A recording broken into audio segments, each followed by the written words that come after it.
যোৱাকালিৰ video' হয়। যোৱাকালি বজাৰ কৰি বাহিৰে খাৰদিলৈ বুলি ক'লোঁ। ভাত বনাবলৈ মন নগ'ল, ইমান ভাগৰ লাগিলে নহয়, সেইকাৰণে ভাবিলোঁ ভাত নবনাওঁ, তাতে খাই আহোঁ।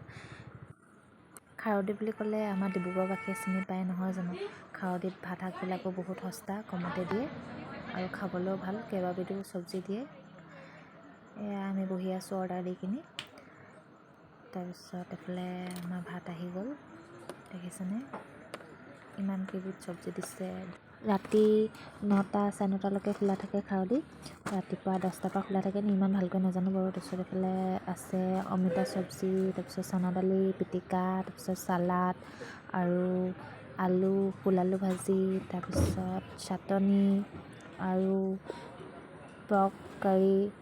বইল বিচাৰিছিলোঁ, বইল ৰাতিলৈকে শেষ হৈ গ'ল। তাৰপিছত এইফালে ৰঙালাও ফ্ৰাই দিলে, দালি, তাৰপিছত পিঁয়াজ, চাটনি। গাহৰি কাৰ কাৰ প্ৰিয় বাৰু জনাবচোন। মই আগতে নাখাইছিলোঁ, আজিকালিহে খাওঁ। এতিয়া আকৌ গাহৰিটোৱে ভাল লাগে। খাৰদিত যদি খাই পোৱা নাই এবাৰ খাই চাবচোন, তাৰ প্ৰাইচটো কম, খাবলৈও ভাল।